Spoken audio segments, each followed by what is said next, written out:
నమస్తే, మా పేరు ఏ సురేంద్ర నాయుడు. మేము వంశం పారంపర్యంగా అనేక దీర్ఘ రోగాలు నయం చేసినటువంటి అనుభవజ్ఞులం.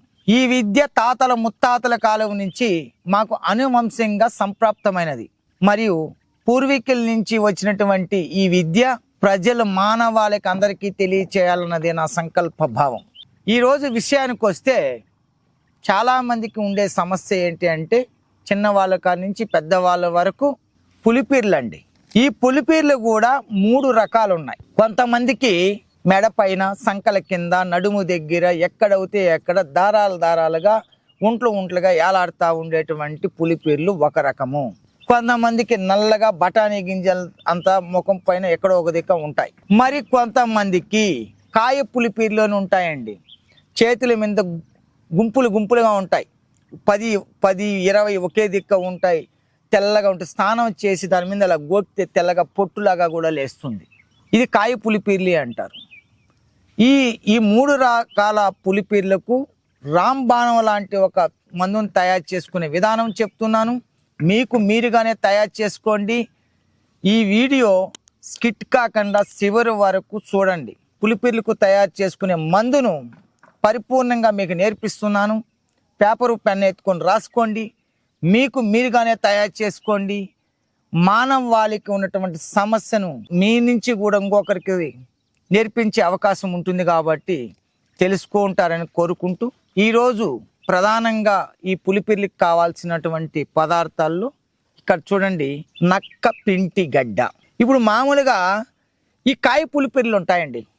ఈ కాయ పులిపీర్లు ఇదే విధంగా పైన చూసే కూడా ఇదే విధంగా ఉంటుంది. చేతుల మీద, ఏళ్ళపైన, కాళ్ళ యొక్క ఏళ్ళపైన, కొంతమందికి శరీరంలో ఎక్కడవుతే అక్కడ ఈ కాయ పులిపీర్లు వచ్చే అవకాశం కూడా ఉంది.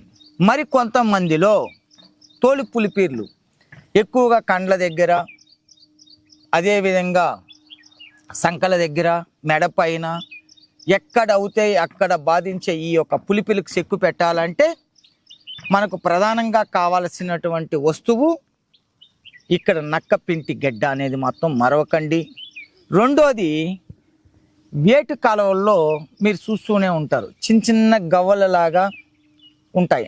ఇక్కడ చూడండి, ఈ గవ్వలను మీరు ఏరుకొచ్చుకోండి. ఏరుకొచ్చి మీరు ఏం చేస్తారంటే ఇక్కడ చూసినట్లో మీకు తెలుస్తుందండి. ఈ విధంగా ఉంటాయి గవ్వలు. ఈ విధంగా ఉన్నటువంటి గవ్వలను తీసుకొని వచ్చి మీరు కాల్చాలండి. బాగా కాల్చి బట్టి పెట్టి కాల్స్తే అది ఈ విధంగా సున్నం తయారవుతుంది. ఇక్కడ చూడండి, తెల్లగా సున్నం భస్మంలాగా తయారవుతుంది.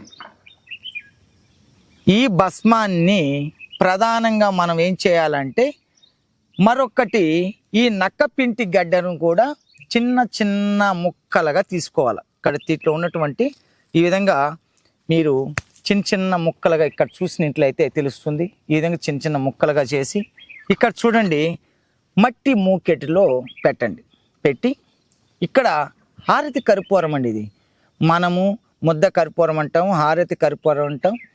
ఇంట్లో పూజా సామాగ్రిలో వాడేటువంటి కర్పూరాన్ని తీసుకొని వచ్చి దీన్ని వెలిగించి కాల్చి భస్మంగా మార్చుకోండి. తెల్లటి భస్మం తయారవుతుంది. ఈ భస్మానికి తోడుగా మనకు కల్లిపాలు అంటే అడవుల్లో ఈ బొంత జముడు అనే ఒక మొక్క ఉంటుంది. దానికి ముళ్ళులు ఉంటాయి. ఆ యొక్క చెట్టును అట్లా తట్టి చేసినారంటే పాలు జలజల పాలు కారుతాయి. చాలా జాగ్రత్త అండి. ఆ పాలు కానీ కంటిలో కానీ శరీరం మీద పడితే అపాయం చేసే అవకాశం ఉంది, అపాయం అయ్యే అవకాశం ఉంది.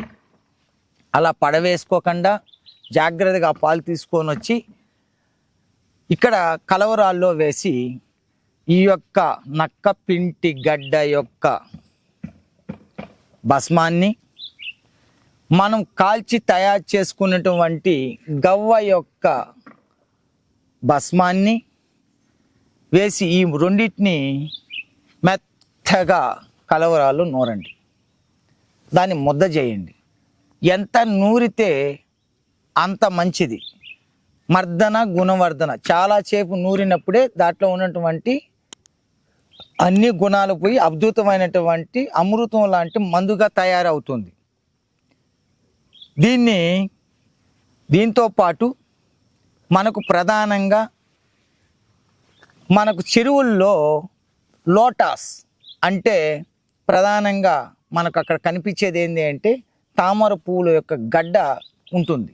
దాన్ని కూడా తీసుకొని వచ్చి దంచి రసం పిండినట్లయితే మనకు అక్కడ మంట వేయకుండా బాగా త్వరగా కూడా ఆ యొక్క రాలిపోవడానికి అవకాశం ఉంటుంది.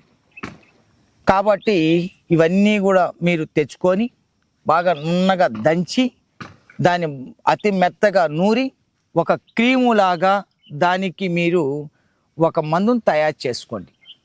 ఎక్కడవుతే అక్కడ, మళ్ళీ చెప్తున్నాను చూడండి, ఎక్కడున్నా ఉన్ని అక్కడ ఆ యొక్క చిన్న పుల్లతోటి ఆ యొక్క పులిపిరి పైన మాత్రమే నిదానంగా అప్లై చేయండి. ఒక్కసారి చాలు, ఛాలెంజ్ చేసి చెప్తున్నాను. ఒకేసారి మళ్ళీ మళ్ళీ జీవితంలో ఉండవు. మీరు ఫోటో తీసుకోండి, రాలిపోయినా కూడా మీకు అవి ఉపయోగపడుతాయి. ఒక్కసారి పెట్టినట్లయితే మళ్ళీ మళ్ళీ అప్లై చేయాల్సిన అవసరం ఉండదు. ఆ మందుతో మళ్ళీ పెట్టుకోవాల్సిన అవసరం ఉండదు. ఖచ్చితంగా 100% ఎక్కడ ఉన్న పులిపిర్లు అలానే రాలిపోతాయి. ఈ 3 రకాల పులిపిర్లకు ఏకైక మందు ఈ యొక్క గవ్వలతో తయారు చేసినటువంటి ఈ యొక్క మందుని మాత్రం మరవకండి. ఇక్కడ కలువ పూల యొక్క గడ్డ యొక్క రసము, అదేవిధంగా మీరు తయారు చేసుకోవడానికి అక్కడ మీరు తెచ్చుకోవాల్సిన ప్రధానంగా కల్లిపాలు అనేది వాడుకోవాలా. కల్లిపాలు సేకరించేటప్పుడు అతి జాగ్రత్తగా సేకరించి తయారు చేసుకుంటారని కోరుకుంటున్నాను. మీకు తయారు చేసుకోలేమండి, ఇవన్నీ ఎక్కడ తెచ్చుకునేది అనేవాళ్ళు కూడా చాలామంది ఉన్నారు. సిటీల్లో జీవించే వాళ్ళకు ఇవన్నీ కూడా అసాధ్యం అండి. అటువంటి వాళ్ళకు మా దగ్గర తయారు చేయబడినది రెడీగా ఉంటాయి. స్క్రోల్ అవుతున్నటువంటి నెంబర్కు మీ సమస్యను వాట్సాప్ ద్వారా మాత్రమే మాకు వాయిస్ రికార్డు కానీ మీకు వచ్చినటువంటి లాంగ్వేజ్లో టైప్ చేసి మాకు పెట్టిన ఖచ్చితంగా మీకు రిప్లై పెడతాము. నేరుగా రావాలనుకునే వాళ్ళకు బెంగళూరులో ఇట్టుమడుగునే ఏరియాలో ఉంటా, నేరుగా కూడా వచ్చి మమ్మల్ని సందర్శించవచ్చండి. నేరుగా మాట్లాడి కూడా తీసుకొని వెళ్ళొచ్చును. రాలేనటువంటి వాళ్ళకు స్పీడ్ పోస్ట్ ద్వారా కూడా వాళ్ళ ఇంటికి పంపించడం జరుగుతుంది. స్క్రోల్ అవుతున్నటువంటి నెంబర్కి ఫోన్ చేసి అన్ని వివరాలను తెలుసుకుంటారని కోరుకుంటూ సెలవు తీసుకుంటున్నాను. సర్వే జనం సుఖినో భవంతు. నమస్తే.